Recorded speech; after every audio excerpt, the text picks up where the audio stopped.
Recently, I had the opportunity to speak with FNV senior area designer J.R. Vosvic. During our interview, not only did he share some great memories about the game's development and cut content, he offered to get me in contact with other members of the dev team. That was really cool of him, and it's led to a handful of interviews that I never would have gotten otherwise, including one with Chris Avellone. So JR, thank you so much again. It meant the world to me. And without further ado, let's get into it. I came to Obsidian after shipping Tomb Raider Legend at Crystal Dynamics. We were in very early stages of Alpha Protocol, and at the time, a third-person spy RPG was unheard of, and it sounded great to me. So I was pretty excited to work on a game that merged different passions of mine, and I felt like this was the way forward in games, mixing the best components of different genres. Next, I asked which areas he designed. I had Legion areas, Nipton, Nelson, Mojave Outpost, and inherited Lucky 38 after that designer left. There may be some others, that was a long time ago. Once JR mentioned he designed Nipton and Nelson, my interest was piqued. There are so few Legion areas in the game to begin with, and these are two of the most memorable, so I asked him about his design process. Both of these started with high-level area design docs from Sawyer. He spent a fair amount of time making these for everyone and set the vision. He's a machine. From top down, new designer comes on board, and you just email them a doc and say, make this. The docs are a paragraph or two summary and feeling, with a couple of images for reference. I was curious if every area was designed by Josh Sawyer in this method, or if certain areas were left to the discretion of area designers. I believe they all had a high-level area design document. The other designers might know more. Since I came on later, they may have been more fleshed out by then. So for Nipton, it was basically, Legion has invaded and made an example of the town. They were ruthless. Bodies on crosses, burn piles, etc. There was a lottery, but everyone loses in this lottery. The mayor's a schmuck, Wampus intro, and the dude with one leg, but I forget his name. The first pass was deemed too crass and volatile, so I toned it down significantly. I think this was about the time that George Salgado started, and we handed the level off to him at that point. Now, considering that Nipton has crucified NPCs, skeletons and burning tire pits, and a guy whose legs were broken with hammers, I asked JR if he remembered how Nipton was more volatile before being toned down. He replied, yes. So let your imaginations run wild. In the final game, the mayor of Nipton and his prostitutes are only mentioned, but in the game files, Mayor Stain, Rose, and Sylvia all have unused NPC models. I suspect they were originally planned to appear at the Nipton Rest road stop. Collaborating this, the exterior of the cell is actually called Mayor Stain in the GEC. Furthermore, if you no-clip through the floor of the nearby dilapidated shack, you can actually find 3 Nipton lottery tickets, one for each of the unused NPCs. I asked JR about this, and he essentially confirmed that these NPCs were planned to appear there dead in some stage of development. Stain was sort of a play on Stain, and I think his body is somewhere out in the desert near a gas station. This change must have happened relatively early in development though, as Boxcar's dialogue references their ultimate fate. Him? When his ticket came up, they burned him alive on a pile of tires. While we're on the subject of Nipton, Wampus and Culta has a handful of recorded lines that can never be heard in-game due to an improperly set dialogue variable. Notably, this includes asking Wampus who he is, as well as exposition about Caesar, the Legion, and Legate Lanius. These errors wouldn't be as egregious, except for the fact that Wampus is the first Legion NPC that most players encounter in New Vegas. It's also a shame because the delivery of these lines is excellent. I am Wampus Culta, of Kaiser's Legion. I serve my master as the greatest of his Frumentari. We Frumentari are soldiers of a different stripe, capable in battle, but skilled as infiltrators and agents as well. The Legion is civilization reborn.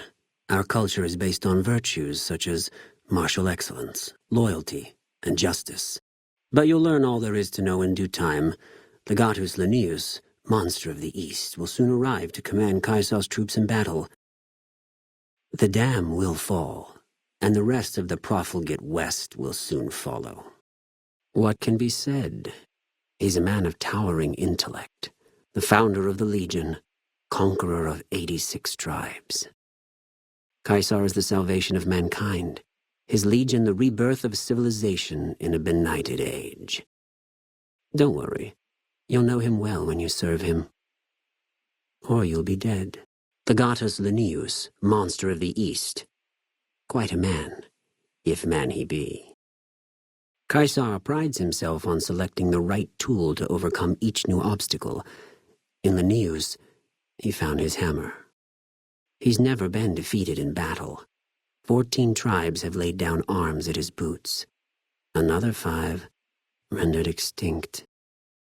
His latest campaign in the wilds of Utah has concluded, and he is en route. When he arrives, your doom arrives with him. Gabon's versions of these lines can be heard as they have different variables that work, but since Gabon only spawns if the player happens to kill Wampus before traveling to Nipton, they're still unlikely to be heard. Of a different stripe, capable in battle, but skilled as infiltrators and agents as well. Nelson was something like, NCR soldiers are captured, help them out, or kill them, or do what you can. Ally with the ranger nearby, the town has been ransacked, Legion officer in a barracks. I spent most of the dev time getting the soldiers and the crosses working, and making an interesting but simple layout. We didn't have the cross animations at the time, so I think I hacked it together making them chairs. The first pass was far more fortified with larger steel towers and a walled city with multi-floor buildings, and there was a lot of rooftop-to-rooftop gameplay.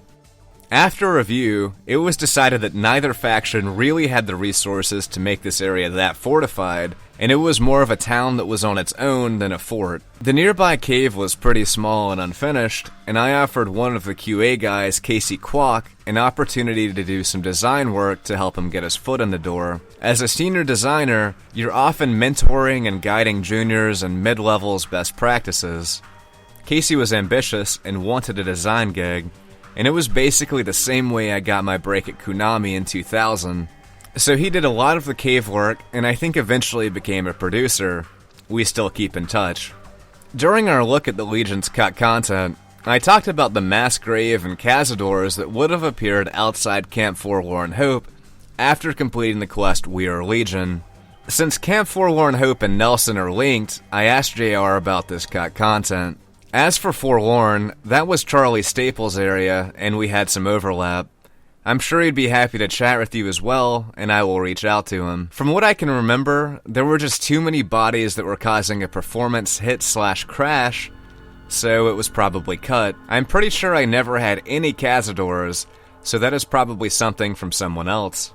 Often a designer will just email another designer and ask if they put in a hook or just paste some script in, so it's possible someone never got to it. I followed up with area designer Charlie Staples, and he had this to say about the mass grave and cazadors. If I recall correctly, those were originally intended to be part of the post-game state. Originally, we wanted to allow players to continue playing after the end slides, and actually see a lot of the reactivity mentioned in the end slides. Near the end of production, we didn't have much of the post-game content implemented, and we didn't have enough time to do it right, so we decided to cut all the post-game content. I managed to block out the few things in Forlorn Hope as a test case, but ended up turning it off. I suspected that this was a possibility, but I wasn't sure, as so little of the post-game state was actually implemented. We'll be talking about New Vegas' post-game in depth in a future episode.